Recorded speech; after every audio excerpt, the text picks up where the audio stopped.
Ja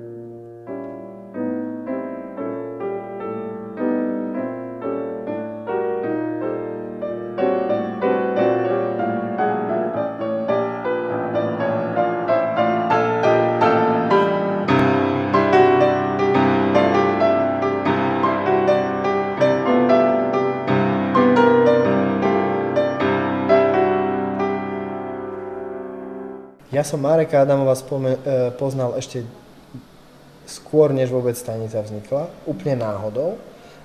V Luxembursku, keď on produkoval jednu operu, súčasnú Ľubomíra Burgra a Martina Burlasa. Ja som vtedy študoval v Gente, v Belgicku, a zhodou okolností v Luxembursku neboli hudobníci, ktorí by boli schopní zahrať túto hudbu.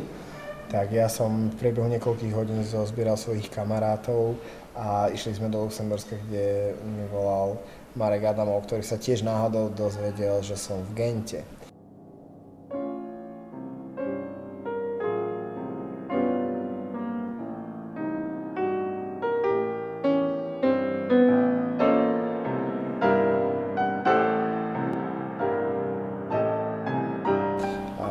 Potom si pamätám na jedno stretnutie, kde ma niekto doporučil Petrovi Habčovi, ktorý ma oslovil a sme sa stretli na stanici a hovoril, že by mal záujem o vážnu hudbu ako takú, a tam sa začala naša spolupráca a náš vzťah. A ja som naozaj veľmi, veľmi rád, pretože stanica dokazuje to, že mnoho vecí sa dá. A napríklad aj tá séria klavírnych recitálov, to sme sa práve smiali aj s Petrom, aj s Kamilom. Klavírny recitál je vymierajúci druh a my ho znovu oživujeme, pretože ani veľké koncertné sály nejdú do cyklu klavírnych recitálov, a aj dnešná návštevnosť, aj návštevnosť iných klavírnych recitálov svedčí o tom, že je o to veľký záujem, že je to vec, ktorú treba len a len robiť.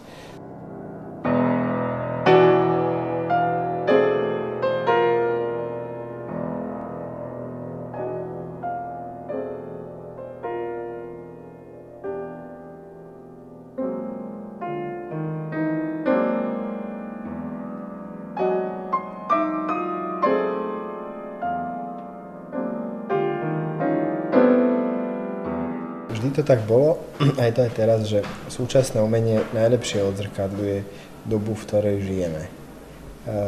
Bolo to tak v 18. 19. storočí, a samozrejme, že je to aj teraz. Že je to pre mňa fascinujúce byť v súčasnosti a žiť v súčasnosti.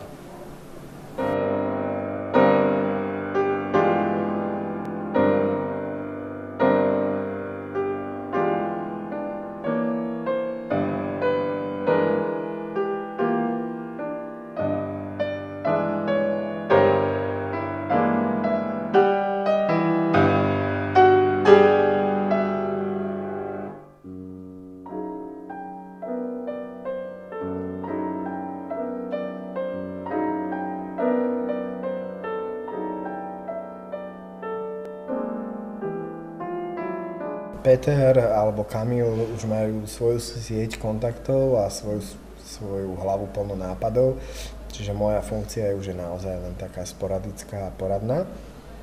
Samozrejme, keď niečo dobré začujem alebo viem, tak Petrovi dám vedieť, že sa mi to zdá zaujímavé, ale v podstate Peter s Kamilom robia dramaturgiu, myslím si, že robia veľmi dobre, takže ja sa teším, že veci idú bezo mňa.